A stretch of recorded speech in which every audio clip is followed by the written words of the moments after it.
എന്റെ കയ്യിൽ തുറന്നു.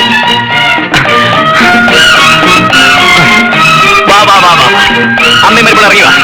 എന്താടാ എന്തിനാ കിടന്ന് വിളിക്കുന്നേ? വാ വാ. നീ എന്താടി പറഞ്ഞത്?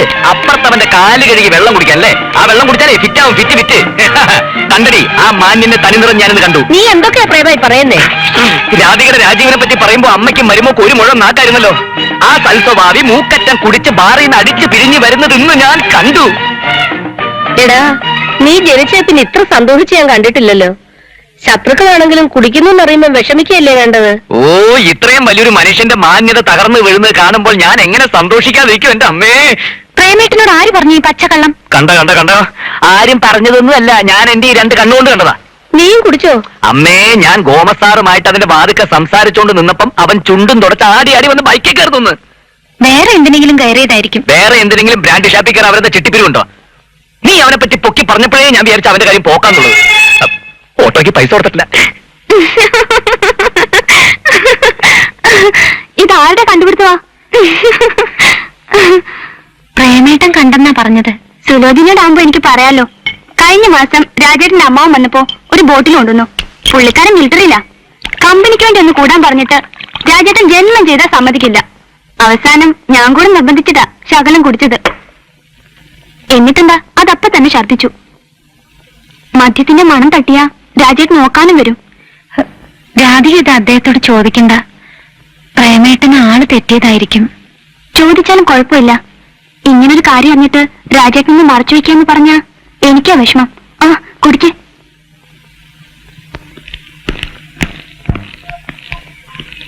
ഇന്ന് രാധയ്ക്ക് എന്താ പറ്റി? ഒന്നും പറ്റില്ല. ഇനി ഞാൻ തന്നെ കൊണ്ടുവന്ന് ആക്കണമെന്ന് മോന് നിർബന്ധം. അച്ഛൻ ഞങ്ങൾക്ക് ഇന്ന് ക്രയോൺസ് മേടിച്ചു തരും. ദീപു വന്ന് നമുക്ക് ഒന്നിച്ചിരുന്ന് പടം വരയ്ക്കാം. ഡാഡി അതെനിക്ക് എപ്പോഴേ മേടിച്ചു തന്നു. അയ്യോടാ, മോൻ അതെടുത്തോണ്ട് പോയി ഈ ചേച്ചിമാരുടെ കൂടെ ഇരുന്ന് വരയ്ക്കണം കേട്ടോ. കോസ്കോപ്പിലും കോറക്സും തീർന്നു. പുതിയ സാമ്പിൾ ഒന്നും വന്നില്ലേ? വെറുതെ കിട്ടുന്ന വിചാരിച്ച് എപ്പോഴും കൊടുക്കണ്ട. തരാൻ പ്രയാസമാണെങ്കിൽ അത് പറഞ്ഞ പോരെ? അയ്യോ, അതുകൊണ്ടല്ല. മെഡിസിൻസ് അധികം കഴിച്ചാലും കുഴപ്പമാ. മിക്കതും ആന്റിബയോട്ടിക്സാ. രാധികയോട് പറഞ്ഞ ആവശ്യമുള്ളത് വാങ്ങിച്ചോളൂ.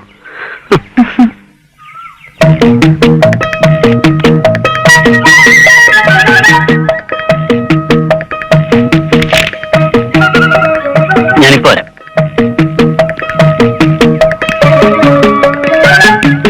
സാറിന്റെ നേരത്തെ സ്പെഷ്യൽ ക്ലാസ് ഉണ്ട്.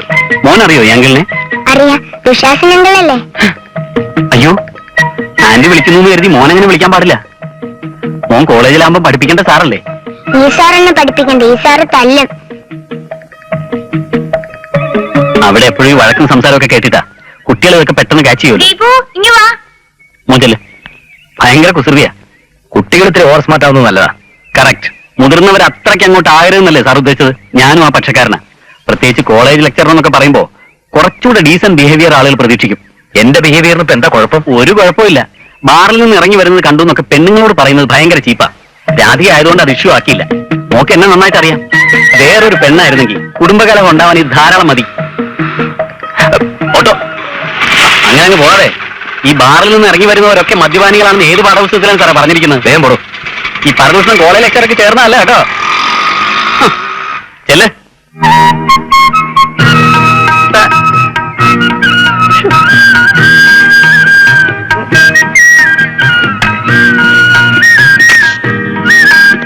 जयप्रकाश नारायण बिहार की ढाका जिले में सन 1945 में पैदा हुआ है. എന്നെ കാണാമെന്നും പറഞ്ഞ് സാറ് ജയപ്രകാശിനെ അയച്ചോന്നാണ് ഞാൻ വന്നതെന്ന്. 5ാം പാഠത്തിലെ ഹിന്ദി കേൾക്കാനല്ല തന്നെ ഇങ്ങോട്ട് വിളിപ്പിച്ചത്. എന്നാ 6ാം പാഠത്തിലെ പറയാം. ആജ് ഭാരത് കി യുവക് സർക്കാരി നൗകരിക്ക് പ്രതീക്ഷ കർത്തി ഹെ. എനിക്ക് മനസ്സിലായില്ല. സാർ എന്ത് പറഞ്ഞാലും അതനുസരിക്കാൻ തയ്യാറായിട്ടാണ് ഞാൻ വന്നിരിക്കുന്നതെന്ന്. എന്നാ തയ്യാറായിക്കോ. കേവൽ ഉൽക്കാ പൂൽ കൈ ബാർ ഖീര മൂർച്ഛായ മധുവോं को मकरंद सखाया किंतु असहा है जीवन में बेवकूफ. അയ്യോ, എനിക്കൊന്നും മനസ്സിലായില്ല. നാളെ മുതൽ താൻ ഈ കോളനി ജോലിക്ക് വരണ്ടാണ്ട. സാറിന് നല്ല മൂഡിലാണല്ലോ. എന്തു പറ്റി? തന്നെ പറഞ്ഞു വിടുന്നതിലുള്ള സന്തോഷം കൊണ്ടാ. തന്റെ തന്ത കൂർക്ക കരഞ്ഞു പറഞ്ഞതുകൊണ്ടാ ഇന്റർകാസ്റ്റ് കൂർക്കയായിട്ടും തന്നെ ഞാൻ ഇവിടെ ജോലിക്ക് ഇരുത്തിയത്. ആ സ്നേഹവും ബഹുമാനവും എനിക്ക് എപ്പോഴും സാറിനോടുണ്ടല്ലോ. പക്ഷെ കോളനിക്കാർക്ക് എന്നോടുണ്ടായിരുന്ന സ്നേഹവും ബഹുമാനവും പോയി. അസോസിയേഷൻ സെക്രട്ടറി എന്ന നിലയിൽ സിനിമാസ്കോപ്പ് പടം പോലെ ഷൈൻ ചെയ്തിരുന്ന ഞാൻ ഇപ്പൊ ഫംഗസ് ഏറിയ കാസറ്റ് പോലെ. നമുക്ക് ക്ലീൻ ചെയ്യാം. ക്ലീൻ ചെയ്യലിന്റെ ഭാഗമായിട്ടാണ് തന്നെ പറഞ്ഞു വിടുന്നത്. അതിനോട് എന്ത് സംഭവിച്ചു? കള്ളന്മാരുടെ ശല്യം പെരുകുന്നു. പട്ടാപ്പകല് കോളേജ് കുമാരിമാരുടെ ആഭരണങ്ങൾ പിടിച്ചു പറിക്കുന്നു. പിടിച്ചു പറിച്ചാനോ? പിടിച്ചല്ലോ. അത് പോലീസല്ലേ. മാല പൊട്ടിച്ച കാര്യമേ അവൻ സമ്മതിച്ചിട്ടുള്ളൂ. ബാങ്ക് മാനേജറുടെ മതിലുചാടിയ കാര്യം ഏറ്റിട്ടില്ല. അത് പോലീസുകാരെ കൊണ്ട് കൊള്ളാഞ്ഞിട്ടാ. വരട്ടെ. ദോ മാറണോലും രണ്ട് പൂച്ചൂടെ പൂച്ചിരുന്നെങ്കിൽ അവൻ ഏറ്റനെ. പോലീസിനെ കൊണ്ട് കൊള്ളാത്ത സ്ഥിതിക്ക് ചോറിനെ ഞാൻ തന്നെ പിടിക്കാം. ചോറിനെ പിടിച്ച് താൻ ഉരുട്ടി വിഴുങ്ങും. എപ്പോ തീൻമൂർത്തി ഭവൻ. സാർ എനിക്കൊരു 3 മാസം അവധി കൂടി തരണം. അതിനുള്ളിൽ കള്ളനെ പിടിച്ചില്ലെങ്കിൽ ഒരു 3 സാർ 3 മാസം അവധി കൂടി തരണം. എന്നിട്ടും പിടിച്ചില്ലെങ്കിലോ? പിന്നെ അങ്ങോട്ട് സമയം കിടക്കില്ലേ, ഇഷ്ടം പോലെ നീട്ടാമല്ലോ. സാധ്യമല്ല. ഹിന്ദി തീരെ അറിയാൻ പാടില്ലാത്ത ഒരു ഗൂർഖ എന്ന നിലയിൽ തനിക്ക് ഞാനൊരു 3 മാസത്തെ സമയം തരുന്നു. അതിനുള്ളിൽ കള്ളനെ പിടിച്ചില്ലെങ്കിൽ സിക്കന്ദർക്ക് മുക്കന്ദർ തന്നെ ജോലിയിൽ നിന്ന് പിരിച്ചുവിടും. ഹാത്തി മേരെ സാത്തി. ദോസ്തി. കള്ളന്മാരെ പിടിക്കുന്ന കാസറ്റുള്ള വേണോ? കള്ളനെ പിടിക്കുന്ന കാസറ്റ് ഇറങ്ങിയിട്ടുണ്ടോ? ഇറങ്ങി. അത് ചുമ്മാ വെറുതെ വെച്ചാൽ മതി, അതിന്റെ പുറത്ത് മരുന്നെല്ലാം പുരട്ടണം. അല്ല, ചുമ്മാ ഇങ്ങനെ ഇട്ടാ മതി, കള്ളം തട്ടി വീണോളൂ. അച്ഛൻ പോ. ചുമ്മാ നേരെ. അയൽപക്കത്തുകാരൻ ഒരു ഉപദ്രവകാരിയാണെന്ന് സാർ വിചാരിക്കുന്നുണ്ടാവും. സതിയുടെ മാല പൊട്ടിച്ചതിന്റെ പേര് ഞാൻ പെറ്റീഷൻ കൊടുത്തപ്പോ അത് സാറിന് മാനസിക പ്രയാസം ഉണ്ടാക്കുമെന്ന് വിചാരിച്ചില്ല. ഓ, അത് സാരമില്ല. മാനക്കേട് വരുത്തി വെച്ചിട്ട് മാപ്പ് പറയുന്ന അർത്ഥമില്ലെന്നറിയാം, എങ്കിലും പറയാ ക്ഷമിക്കണം. അവൻ പഠിക്കുന്ന ചെറുക്കനല്ലേ, അതെങ്കിലും സാറിന് ഓർക്കാമായിരുന്നു. അതെ, ഓർക്കാമായിരുന്നു. തെറ്റായിപ്പോയി. ആ ഗ്യാങ്ങിൽ ഇവിടുത്തെ കുട്ടിയുണ്ടെന്ന് ഞാൻ അറിഞ്ഞിരുന്നില്ല. എന്റെ അളിയന്റെ കയ്യിലിരിപ്പും ശകലം മോശ. അതിന് മറ്റുള്ളവരുടെ പുറത്ത് വഴിയാറുന്ന കാര്യമില്ലല്ലോ. മാല കിട്ടിയോ സാർ? കയ്യിൽ കിട്ടിയില്ല. അതിപ്പോ വെറും മാലയതല്ലോ, തൊണ്ടിയല്ലേ, സമയമെടുക്കും. ആരാ പ്രതി? ഒരു ഇസ്മയില സിറ്റിയിലെ ഒരു ലോഡ്ജ് റൂമിൽ നിന്നാ പിടിച്ചത്. അയാളുടെ ബൈക്ക് എവിടുന്ന് മോഷ്ടിച്ച. ഇറങ്ങട്ടെ, വരട്ടെ. സുധിയെല്ലാം മോഷ്ടിച്ചെന്ന് ഇപ്പോഴെങ്കിലും മനസ്സിലായല്ലോ. ഓടാത്താണെങ്കിലും കാർ പോർച്ചിലൊരു കാറ് കിടക്കുന്ന സ്ത്രീകളെ സംബന്ധിച്ചുള്ള അന്തസ്സുള്ളൊരു കാര്യമാണ്. പക്ഷെ ഇന്നത്തെ കാലത്തേക്ക് നമുക്കത് മുതലാകുമോ? ശരിയാ. വർദ്ധിച്ചു വരുന്ന പെട്രോൾ വില, റിപ്പയറിങ്, ഡിപ്രീസിയേഷൻ, ഇതൊക്കെ വെച്ച് നോക്കുമ്പോ ഡിസ്പോസ് ചെയ്തിട്ട് ആ തുക ഫിക്സഡ് ഡിപ്പോസിറ്റ് ഇടുന്ന ബുദ്ധി. ഇൻട്രസ്റ്റ് വിത്ഡ്രോ സുഖമായിട്ട് നമുക്ക് ടാക്സി യാത്ര ചെയ്യാലോ. സാറിന്റെ തീരെ ഒരു കണക്കിന് ശരിയാ. ഈ സേവിങ്സിനെ കുറിച്ച് ഞാൻ ഇതുവരെ ചിന്തിച്ചിട്ടില്ല. ചിന്തിക്കണം. രാജീവിന്റെ പ്രൈവറ്റ് ജോബ് ആയതുകൊണ്ട് വളരെ സീരിയസ് ആയിട്ട് തന്നെ ചിന്തിക്കണം. സിറ്റിയിൽ ഒരു മെഡിക്കൽ ഷോപ്പ് കൊടുക്കാനുണ്ടെന്ന് കേട്ടു. നല്ല ബിസിനസ് ഉള്ള ഷോപ്പാ. അതൊന്ന് അപ്രോച്ച് ചെയ്താലോ എന്ന് വിചാരിക്കുക. മെഡിക്കൽ ഷോപ്പ് പ്രോഫിറ്റബിൾ ബിസിനസ്സാ. പ്രോഫിറ്റ് മാത്രം ഉദ്ദേശിച്ചല്ല. മിക്കവാറും ഞാൻ ഈ ടൂറിലായിരിക്കുന്നോണ്ട് രാധികക്ക് ബോറടിയാ.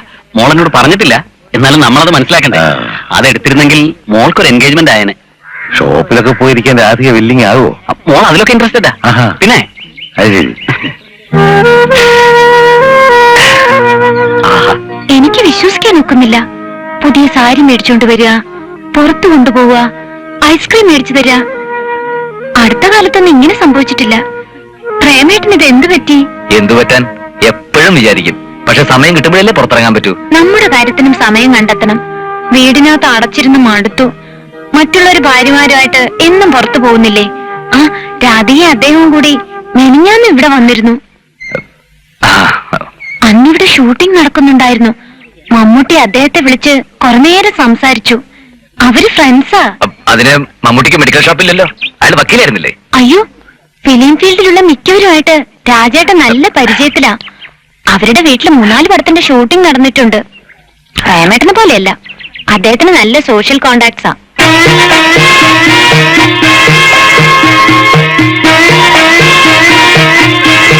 രാജീവന്റെ എല്ലാ കോണ്ടാക്ട്സും രാധികയ്ക്ക് അറിയോ? പ്രേമേട്ടൻ എന്താ അങ്ങനെ ചോദിച്ചത്?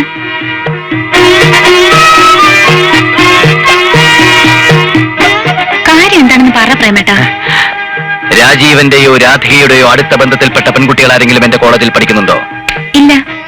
ഉണ്ടായിരുന്നെങ്കിൽ രാധിക പറഞ്ഞേനെ. ബന്ധുവാകാൻ സാധ്യതയില്ല. അല്ല, സംസാരവും പെരുമാറ്റവും ഒന്നും ആ രീതിയിലായിരുന്നില്ല. ആരുടെ കാര്യമാ പറയുന്നത്? ഇന്ന് സെക്കൻഡ് അവർ കഴിഞ്ഞപ്പോ കോളേജിന്റെ പിന്നിലുള്ള ഗേറ്റിൽ ഒരു പെൺകുട്ടി രാജീവന്റെ ബൈക്കിൽ വന്നിറങ്ങുന്നത് കണ്ടു. സെക്കൻഡ് ഡിസിക്ക് പഠിക്കുന്ന കുട്ടിയാ. രാജീവൻ ആദ്യം കണ്ടപ്പോഴേ എനിക്ക് തോന്നിയത് അവരൊരു ഇമ്മോറലാണെന്ന്. ഇപ്പോ കണ്ണി കാണുകയും ചെയ്തു. ഒരു പെൺകുട്ടി ബൈക്കിന് പിന്നിൽ വന്നിറങ്ങുന്നതിൽ എന്ത് ഇമ്മോറാലിറ്റിയാണുള്ളത്? ആ കുട്ടിക്ക് അദ്ദേഹം ലിഫ്റ്റ് കൊടുത്തതായിക്കൂടെ? അയ്യോ, അതല്ല സുലോചനെ. അവരുടെ ചിരിയും അടക്കിയുള്ള സംസാരവും അതേതായാലും മാന്യമായിട്ടുള്ള ഒരു ബന്ധമല്ല.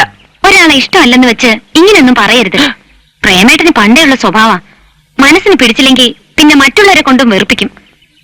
കെട്ടി ഒരുക്കി എന്നെ ഇവിടെ കൊണ്ടുവന്ന് ഐസ്ക്രീം മേടിച്ചു തന്നത് ഇതിനാണോ? സുലോചനെ, ഞാൻ കെട്ടിച്ചമയ്ക്കുന്ന ഒരു കഥയല്ലത്. പ്രേമേട്ടൻ ഇത്ര ചീപ്പാവരുത്. രാജേട്ടൻ ബാറിൽ നിന്ന് ഇറങ്ങി വരുന്നത് കണ്ടെന്ന് പറഞ്ഞ് രാധികയോട് ചോദിച്ച് ഞാൻ നാണം കെട്ടുപോയി. പാവം, ചില്ലറ മാറാൻ കയറിയതായിരുന്നു. സിഗരറ്റ് പോലും വലിക്കാത്ത മനുഷ്യനെ പറ്റി ഇല്ലായ്മ പറഞ്ഞ ദൈവകോപം കിട്ടും. അപ്പോൾ അവനൊരു കുടിയനാണെന്ന് നീ സമ്മതിക്കുന്നില്ല. ഇനി കുടിയനാണെന്ന് തന്നെ ഇരിക്കട്ടെ, കുടിച്ചാലും അദ്ദേഹം സ്മാർട്ടാണല്ലോ.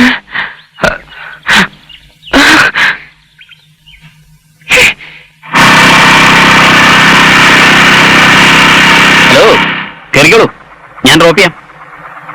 എന്നും കോളേജ് വരെ കൊണ്ടാക്കുവോ? തൽക്കാലം ഇപ്പൊ ഒരു ജോലിയുണ്ട്, അത് റിസൈൻ ചെയ്യാണെങ്കിൽ ആലോചിക്കാം. എന്നാൽ എന്നും പോകുന്ന പോലെ ഞാൻ പൊക്കോളാം. പെണ്ണുങ്ങൾക്ക് മാത്രമല്ല സാറേ, ചില ആണുങ്ങൾക്ക് ഞാൻ ലിഫ്റ്റ് കൊടുക്കും. സ്ത്രീകളുടെ മുമ്പിൽ എന്നെ നാണം കെടുത്തിയേ അടങ്ങൂ എന്നുള്ള വാശിയിലാണല്ലോ സാറ്.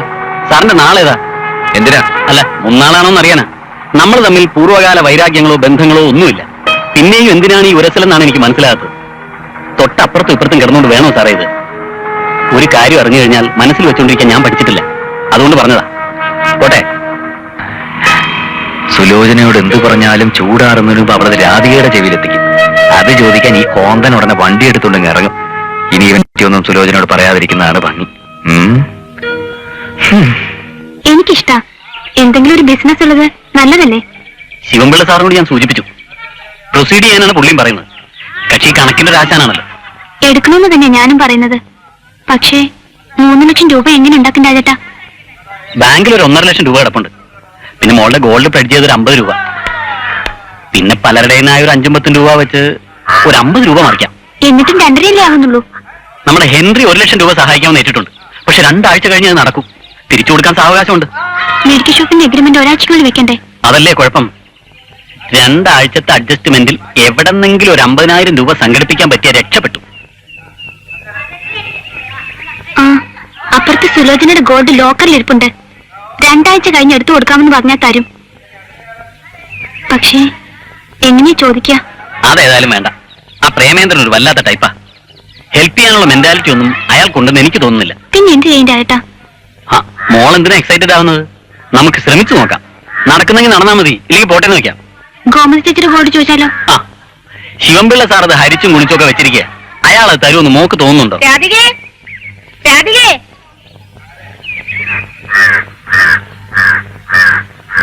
എന്താ അമ്മേ? സുലോചന ബാത്റൂമിൽ വീണ് കിടക്കുന്നു, തിരിച്ചിട്ട് അനക്കമില്ല.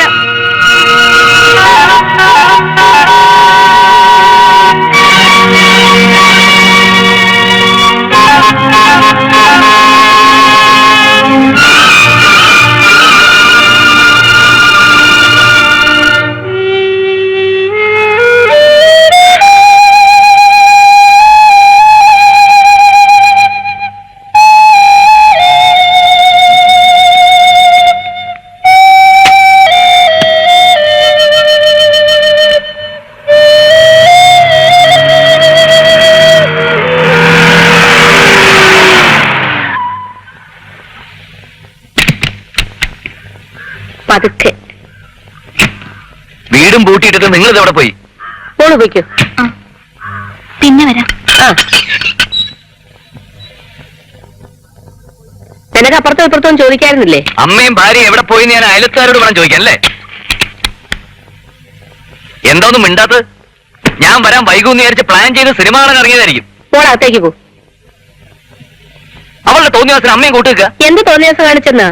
സുലോചന ബാത്റൂമിൽ തലയേറ്റ് വീണു. ഞങ്ങൾ ആശുപത്രി പോയിട്ട് വരിക. അവക്കെന്താ? അവള് ഗർഭിണിയാ.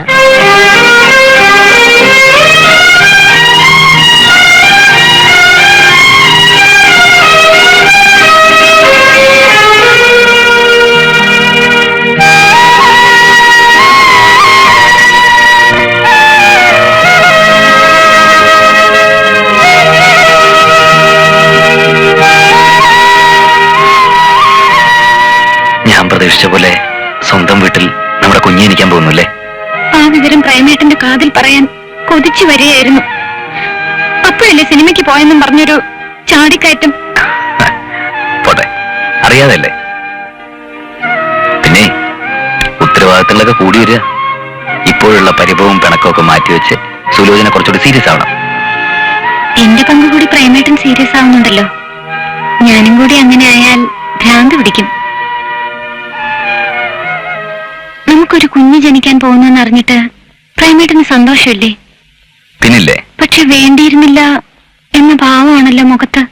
ആര് പറഞ്ഞു? പ്രേമേട്ടൻ അച്ഛനാകാൻ പോകുന്നെന്ന് അറിയുമ്പോ സന്തോഷം കൊണ്ട് എന്നെ വാരിയെടുത്ത് വട്ടം കറക്കുമെന്നാ ഞാൻ വിചാരിച്ചത്. ആ അതൊക്കെ സിനിമയിലല്ലേ.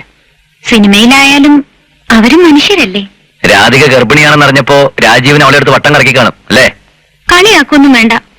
തലചുറ്റി വീണപ്പോ ടാക്സി വിളിച്ചോണ്ട് വരാനും ഹോസ്പിറ്റലിൽ കൊണ്ടുപോവാനും അദ്ദേഹമേ ഉണ്ടായിരുന്നുള്ളൂ. നല്ല ഉഷ്ണം.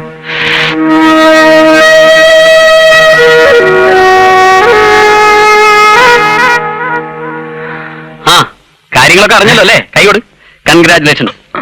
ഞങ്ങൾ ആദ്യം പേടിച്ചു പോയി. അതായത് പിടിച്ചേ, ഇത് ഓരോ ടേബിൾ സ്പൂൺ വീതം രാവിലെയും വൈകിട്ടും ആഹാരത്തിന് ശേഷം. ഇത് ദിവസം 3 നേരം. ഇത് ഓരോന്നും കിടക്കുന്നതിന് മുമ്പ്. ഇപ്പൊ ഇത്രയും മതി. ആ ആഹാരം നല്ലപോലെ കഴിക്കണം. പിന്നെ ഈ മുന്തിരി തലേന്ന് കുറച്ച് പഞ്ചസാര ഇട്ട് വെച്ചിട്ട് രാവിലെ അതിങ്ങനെ പിഴിഞ്ഞു കൊടുക്കുന്നത് നല്ലതാ. മെഡിസിൻസ് ഒക്കെ സമയാസമയങ്ങളിൽ സാറ് തന്നെ കൊടുക്കണം. സ്ത്രീകൾ ഇതൊക്കെ മറക്കും. ഞാനിടയ്ക്ക് വന്നോളാം. ഇനി ഇവന് സ്വാതന്ത്ര്യം കൊടുക്കുന്ന അപകടമാ. നാട്ടുകാരെ അത് ഇതും പറഞ്ഞു തുടങ്ങുന്നതിന് മുമ്പ് ഇവനെ ഒതുക്കണം.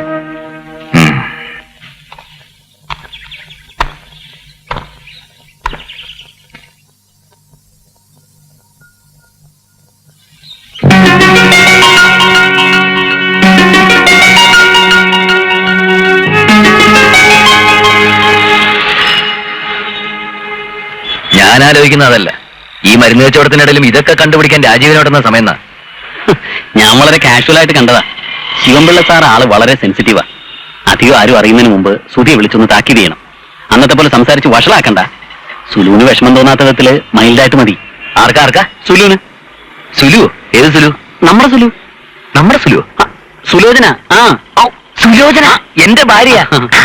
അവക്ക് വിഷമം തോന്നാത്ത രീതിയിൽ ഹാൻഡിൽ ചെയ്യണം അല്ലേ? അത് നമുക്ക് ശരിയാക്കട്ടാ. ഒരു മിനിറ്റ് ചെന്നേ. ഇയാൾ ആരാന്നാ വിചാരം? മറ്റുള്ളവരുടെ പ്രശ്നങ്ങളിൽ കയറി ഇടപെടാൻ താൻ ആരെ? ജോർജ് ബുഷോ? എന്റെ വീട്ടിലെ കാര്യം നോക്കാൻ എനിക്കറിയാം. അതിനൊരു ബ്രോക്കറുടെ ഒത്താശ എനിക്ക് വേണ്ടോ? സാർ എന്നെ തെറ്റിദ്ധരിച്ചിരിക്കുക. വേറൊന്നും ഉദ്ദേശിച്ചിട്ടല്ല ഞാൻ. സാർ എന്താ ഉദ്ദേശിച്ചെന്ന് എനിക്കറിയാം. പെണ്ണുങ്ങളുടെ മുമ്പ് ഷൈൻ ചെയ്യാൻ തന്റെ അഭ്യാസം ഉണ്ടല്ലോ, അത് എന്റെ വീട്ടിൽ വേണ്ട. അതെ, ഈ മൂഡിൽ സംസാരിച്ച് ശരിയാവില്ല. നമുക്ക് പിന്നെ കാണാം. പിന്നെ കാണണ്ട. പോയി വലിയ ഡോക്ടർമാരെ വിളിക്കണോ? അവര് വീഴും.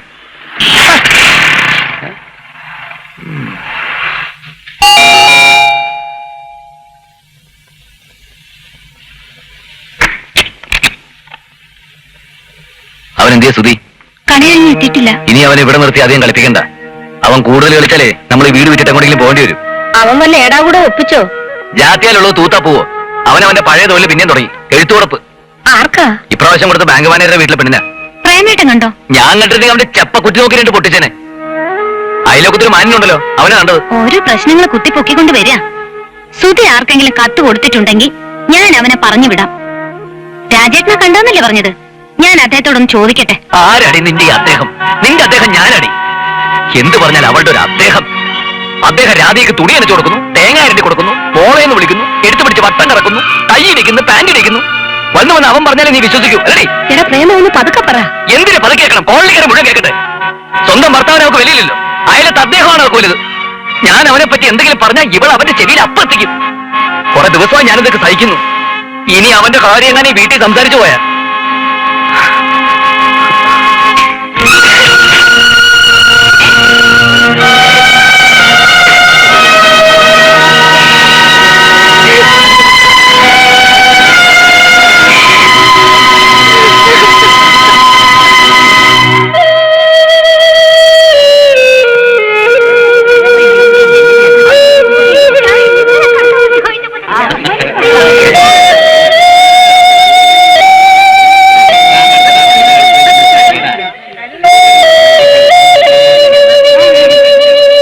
As per the theory of Freud, the mind may be subdivided into 2 types. One, the conscious mind, and the other subconscious mind.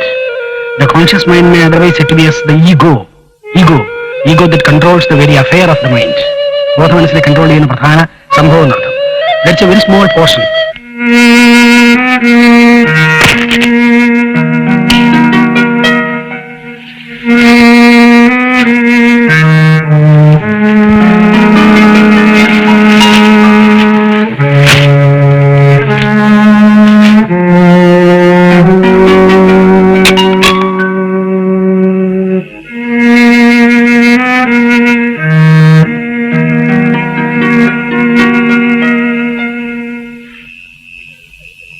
മോനെ വന്ന് ഊണ് കഴിക്കടാ. 2 ദിവസമായി നീ ഒന്നും പഠിപ്പിക്കുന്നില്ലെന്ന് സതി പറഞ്ഞല്ലോ. ഇത്രയ്ക്ക് പ്രയാസപ്പെടുത്തക്ക വിധത്തിൽ ഇവിടെ എന്താ ഉണ്ടായത്? അവൾ എന്തോ പറഞ്ഞു, അതിന്റെ ഇരട്ടിയായി നീയും പറഞ്ഞു.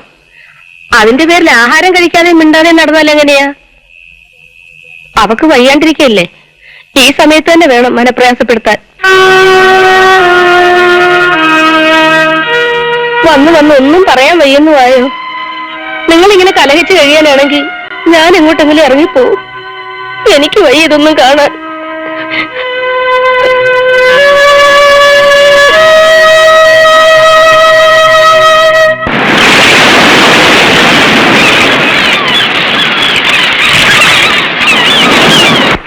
സാർ എന്തായി പറയുന്നത്? ഞാൻ സുലോചനയെ സ്നേഹിക്കുന്നില്ലെന്നോ? എങ്കിൽ പറ, താൻ എപ്പോഴാ സുലോചനയെ സ്നേഹിച്ചിട്ടുള്ളത്? ദിവസവും സമയമൊന്നും ഞാൻ കുറിച്ച് വെച്ചിട്ടില്ല. അവൾ എനിക്ക് ജീവന്. എന്റെ വീട്ടുപേര് സാറ് ശ്രദ്ധിച്ചോ?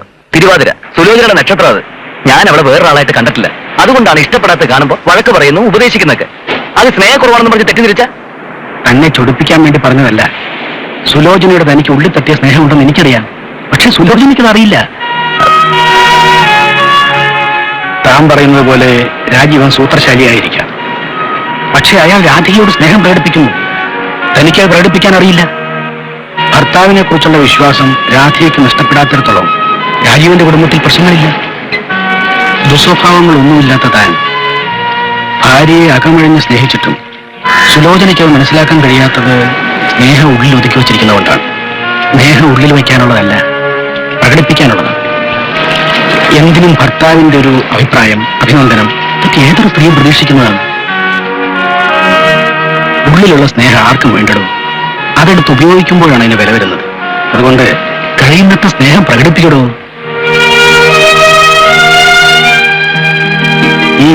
Come on.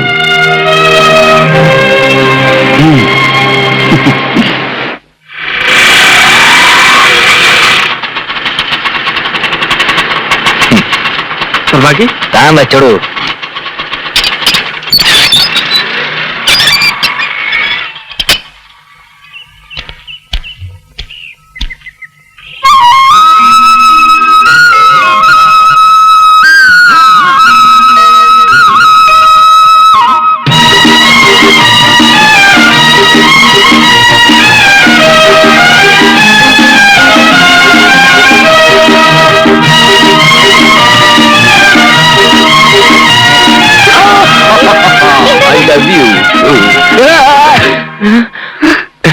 സോറി, ഞാൻ സുലോചനയാണെന്ന് വിചാരിച്ചു.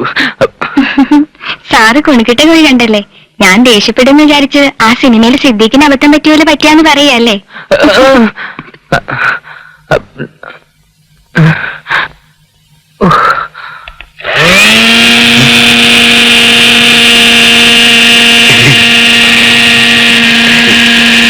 അമ്മേ, ഇന്ന് നേരത്തെ വന്നോ? സുലോചന എവിടെ? നിന്റെ മുറിയിലുണ്ടായിരുന്നല്ലേ? മാന്യ ഇവിടെ വന്ന് നിൽക്കുകയാണല്ലേ?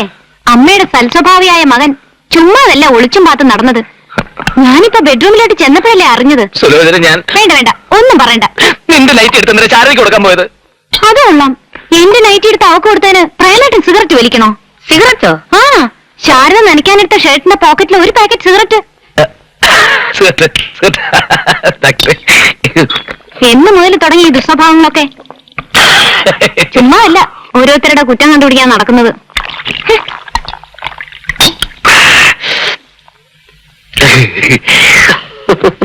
സുലു,